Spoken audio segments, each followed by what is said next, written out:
Do you like it? How about this one?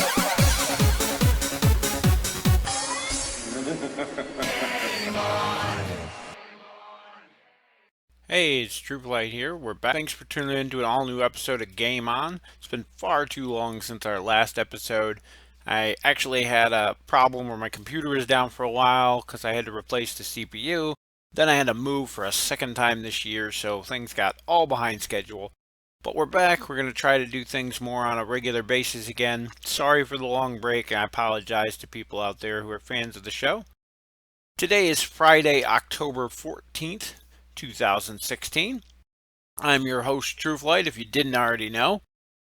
And we got a pretty good show for you today. I don't have a guest, but we're going to cover all the stuff that's been going on in the last couple months since the previous show and try to fill in all of the gaps that we missed.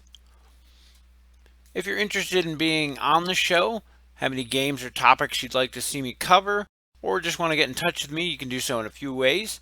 You can follow me on Twitter. It's Trueflight_EQ, the number 2. And I post my thoughts as well as updates on the show and links to my videos and recordings as they go up. You can also find me on Board Game Geek under the name Ender02. And you can always check out my YouTube channel where I post game reviews, gameplay videos, podcast episodes, and more. And that's youtube.com/users/trueflights with an S. I also have a new video gaming channel I started a couple months back where I do gameplay videos and reviews, and some of my Twitch streams get posted up there. And that I don't have enough followers yet to have a nice, easy to remember URL for that, but there's a link to it on my main page. So now that we got that out of the way, we'll go with what we've been playing. Due to the move and the computer being down and everything, I've been kind of stressed out. I haven't played a total lot of stuff since the last show. We played a lot of Firefly because, again, when we were getting ready to move, that was one of the only games that got left out. Of course, a lot of Arcadia quests. Me and the kids have moved on. We're doing a Beyond the Grave campaign now. It's been kind of fun. Started a second campaign with some friends, but really haven't progressed too much in that. But trying to do some new heroes in that as well. My wife actually has been taking a lot of time, and she went through every single figure in the original Arcadia Quest set is painted now, and a couple of the boss characters from the Beyond the Grave are painted now, so that's really cool. Luckily, all the new sets have been delayed, so she's going to have time to finish those up before we get any new ones to overwhelm her, but she's been doing a great job on those. I'll post some of the pictures up here so you can see. Not a professional job, but it's way better than I could do, even after years of painting miniatures for like Warhammer. So I can't complain, and she actually wants to take the time to do it, which I don't. So played a couple games of Magic Arena, the Planeswalkers. The new expansion to that I still have not picked up, so I got to get that one of these days. And so we're just playing with the base game and the Zendikar one, which is fine by me. I think we played some King of Tokyo. My kids have actually been playing a lot of Exploding Kittens as of late. It's kind of funny. But that's pretty much it for the majority of stuff.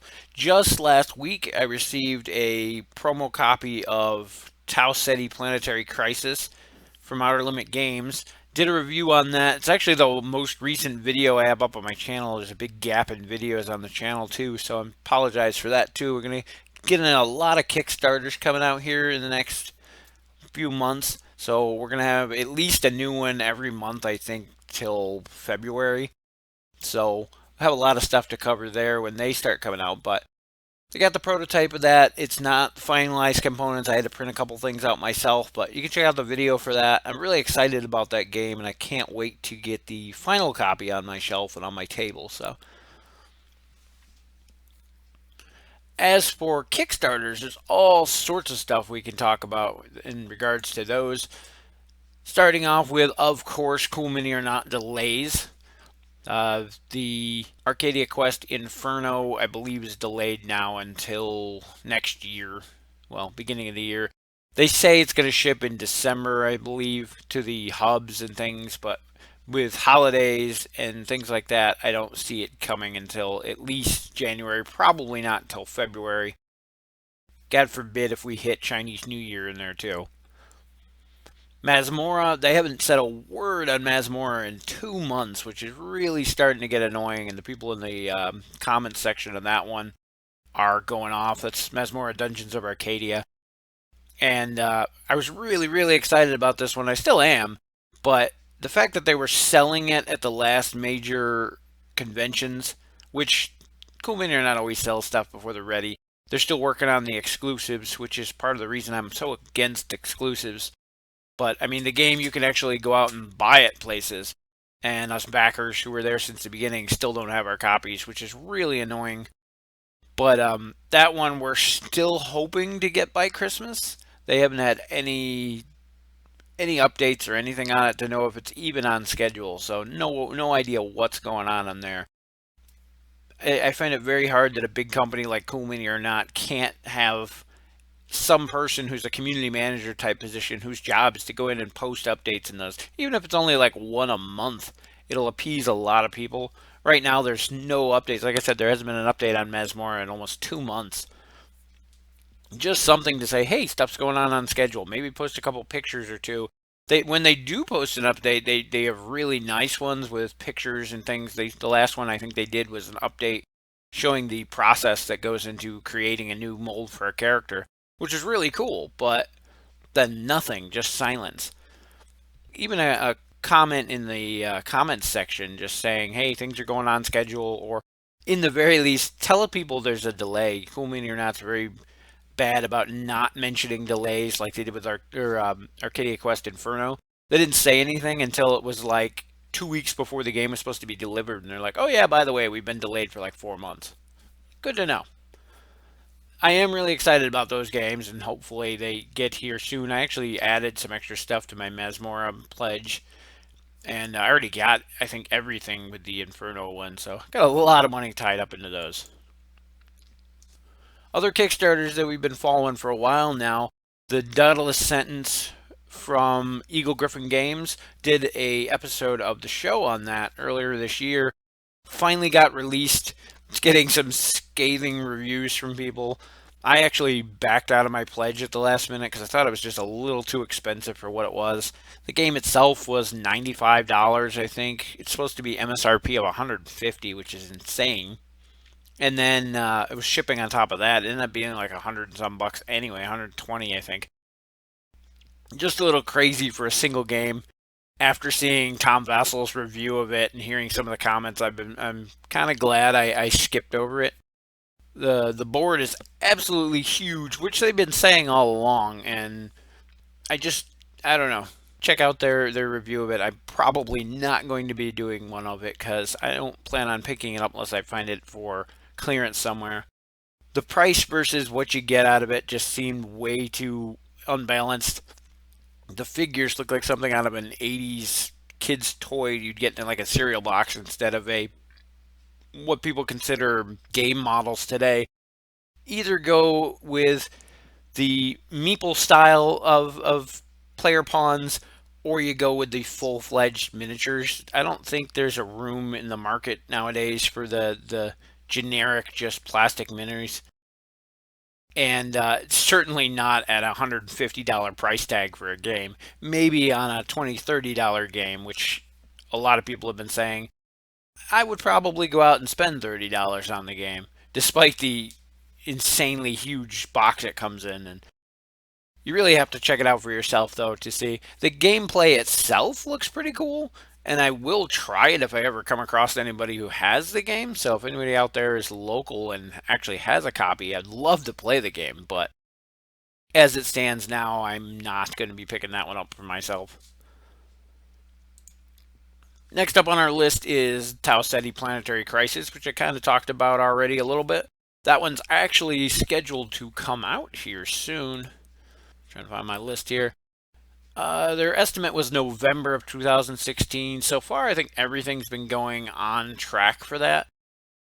Those guys have been great. If anybody wants to know how to run a Kickstarter campaign, take notes of theirs. They've done constant updates to keep everybody in the loop. There's 3 of them, I think, that mainly deal with the player base, and they're always posting in the comment section. They're always posting in the update section. They've been great about everything, and they listen to the backers. They've done all sorts of things. Just recently, they changed the insert that's coming with the game that already looked cool, and they changed it specifically to fit sleeved cards because everybody was asking for it. Cool things like that. And they've listened to the backers all the way through. So compare them to Cool Mini or not, which I hate to keep throwing under the bus, but why is it such a small company can do such a great job on something, and a large company that should have the extra employees to spare can't seem to take 2 minutes to update people? Drives me nuts. Next one on our list is Soul Last Days of a Star, which again we did an episode of the show on earlier this year. That game's been coming along great. They've showed the designs for several of the new motherships that they've changed to make more unique. They're not the ones that were in that podcast. You can see pictures and things. Those were like the base generic ones. Now they're all unique to each of the home worlds. They put a lot of effort into upgrades and things for that game. Some people not so much of a fan of the new upgrades because they've gone from the more simplistic look of a lot of things to a little bit more complicated. Most of the pieces are staying the same, though. It's the motherships that changed, and the artwork on like the cards have changed. And I honestly like the cool, weird font that they used on it, but enough people complained about it that they changed those too. But very eager to see how that turns out in the end. Can't wait to get their hands on that. That one's not actually scheduled to come out until February. So far, they look like they're on schedule, though, so we'll see how that works out. Next one is Mothership Tabletop Combat. Again, another one that we did an episode on earlier in the year. That one's been moving along right on schedule. It looks really good. Simple, fun, fast-paced game. And can't wait to get a chance to check that out. He's actually demoing that very soon at PAX Australia. So if you're down under and you get a chance to stop by there, go say hi and check it out. Next one is something I'm really excited about. I actually got on this one very skeptical in the beginning, and I actually posted a lot of things. I was really hoping that they were going to cancel it and relaunch the campaign. And things started going well, and they decided not to do it. And they kept the campaign rolling. This one's Darkness Sabotage by Dethroned Games. And I'm actually kind of glad that they kept going because the way things changed and the whole campaign like changed mid-stride, and it looks much better now. The prices came down. What the big ordeal was in the beginning was that the add-ons were kind of way overpriced for what you were getting out of them. And they listened to the community and they listened to the comments, and he went through and changed everything and there's like a no frills version of the one mission add-on now that doesn't need its own special box and premium paper and everything. It's just a printed booklet and things. And it lowered the price dramatically and made everything much more reasonable, I think. I think the one thing a lot of people didn't realize was that the entire campaign was done in Canadian dollars too, which is kind of odd. Even the pledges are done in Canadian. So like the base game says it's $114, but it's only $89, which is still pretty pricey. But then when you look at what comes with it, the models for this game look amazing. And trying to get him on the show here soon. We're going to do a interview with him while the campaign is still going. The game's not going to fulfill for quite a while.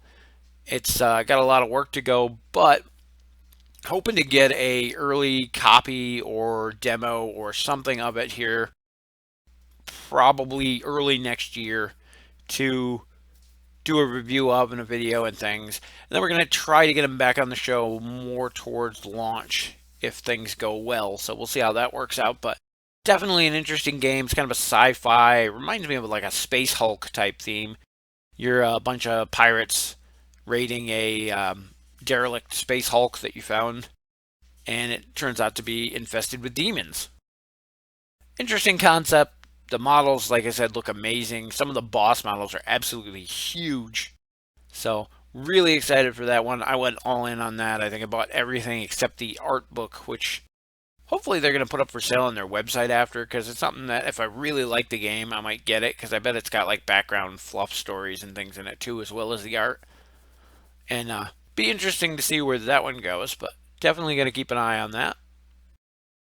I backed Hope, which is a very interesting hex-based, it's kind of a space type game, I guess. But it's done in 3 different dimensions, I guess is the easiest way to put it. And depending on the current plane you're on, you will look at the board from a different aspect, and the spaces are different, and it's very reminiscent, I guess, of Cubert, if you're familiar with that game. The way the board's set up, and depending on which angle you look at the board from, there's different ones that are the bottom, the board piece you're standing on. It's a very interesting concept, and I'm can't wait to get that one. I think it's from a French designer. And then most recently, got invited to the Mystic Scrolls campaign, which is a dice rolling, I guess a set collection type game. You're basically trying to cast spells by rolling a handful of dice, getting the symbols you need to cast those spells. When you use those symbols to do that spell, you grab another replacement dice out of a pool. When the pool's gone, the round's over and everybody totals up. It's kind of an interesting concept, and interesting to see how that one plays out, because it's all done in real time. You roll the dice, match the sets, grab the dice. So everybody's going to be trying to grab dice at the same time, and it could be a little chaotic, but that could be good too. So really interested to see how that one works. A couple Kickstarters that I was a part of that didn't pan out was Skyways, which is a city building game. Another Eagle Griffin one. This one was interesting. It's like a 3D placement game. You stack up the towers. Whoever has the top point of the tower gets points for it, and so on. And there's little paths that interlock buildings that are side by side, and all kinds of interesting little things there. Didn't pan out. It was canceled. They're going to restructure that one and relaunch it, so we'll see how that goes. Earthos was another one. It was a space combat exploration type thing using these large hex grids. That one didn't pan out early on. They were supposed to be rescheduling in September. Didn't see that get relaunched yet, so I'm not sure what's going on there, if it's even coming back. So we'll have to see what happens with that. As for other games, I've been concentrating a lot more recently on video games than my board game side. I know most of you guys in the board games fans of the channel really don't want to hear that, but since I've got my computer back up and running, I've been concentrating on that a lot. Been playing a lot of Star Trek Online, gotten back into EverQuest 2 a little bit. Of course, the crew has been a passion of mine for 2 years now. Most recently got Forza Horizon 3, which, as much as I love the game, has so many issues. I can't record anything, I can't stream anything, and as soon as they get the PC version of that running more stable, I'll be a little bit more happy, but the game itself's pretty good. And of course, got back into Dawn of War, Soulstorm with a bunch of add-ons. And a few of the Glyph games from Tryon. Been playing Defiance a little bit more than I was. And Atlas Reactor has been a huge one. I even have some stuff to give away for that one next time I'm doing a stream. I do have a Twitch stream channel now, so definitely check that out if you're interested in the video game side of things. And of course, I have my own video game channel on YouTube now, which need more people to sub on there so I can actually get a decent URL so I can share it. Because right now it's just a bunch of gibberish and it's really hard to share with people. So anyway, that's going to wrap it up for the video game side of things. I won't bore you all with that because I know not most of the people who listen to the show aren't big fans of that side of things. Few cool things that are on the horizon. There is a re-release of Asking for Troubles coming out, and I think the only difference between the new version and the old version that the board is only single-sided now. It only has the orange and blue side. They're getting rid of the white side, which I don't know that many people who actually use that side of the board anyway, so it's not a big loss there. They are changing the tokens Not the ships and everything are staying the same, but the resource tokens, the carrots and the gemstones and things like that are all going to just punched out chipboard, which I'm not a huge fan of. I really like the tokens that were in the original, but at the same time, if it's going to bring the main cost of the game down, that would be awesome. So we're going to have to see about that. It's a different company actually producing it. Cracking Games has gone more to design only. They're not doing the publishing aspect anymore, so they've partnered up, and I can't think of the name of the company for the life of me, so pardon me there, but they've partnered up with another company who's going to be doing the publishing and distribution for that. So we'll have to wait and see. I'm going to try to get my hands on a copy of that to do a review of, because it's an awesome game. I've got 5 million windows open here. Exploding Kittens also released a expansion pack in the time where we've been gone. Don't know a lot about it. I've heard mixed reviews. Have not picked it up yet myself, but it's on my to-get list. I have a bunch of things recently I'm going to try to be getting here, so we'll see how that pans out. New Star Trek board game's out. It's been making ripples with a bunch of my friends who are big fans of Star Trek. Star Trek Ascendancy. And curious to try it out. A couple of my friends are playing it actually for the first time this coming weekend. So we will have to see. I'm not going to be able to make it down there to play, unfortunately, but I'm sure I will hear from them how it is and get a chance one of these days to try it out. Another interesting one that I think I've talked about on the show before that I can't wait to see more on is the re-release, rebranding, whatever you want to call it, of Gunship. I believe it was originally conceptualized as Gunship's second wave. Last I talked to them, they're going to be dropping the whole Gunship moniker on it and going with a new title, I believe, just to rebrand and start over. Some of the components may be compatible with the older stuff, but a lot of it's going to change to the point they're going to try to bring in new people as a new standalone game. A lot of cool, interesting stuff on that. Things have been quiet there. I know the designer also has a day job, so he's probably been busy at that. He keeps getting overwhelmed at work there and hasn't been contacting me as often, but I don't blame him. People get busy. Things happen, but curious to see where we go from there with that one as well. And that's pretty much going to wrap it up. I don't want to ramble on. I hate talking by myself on here.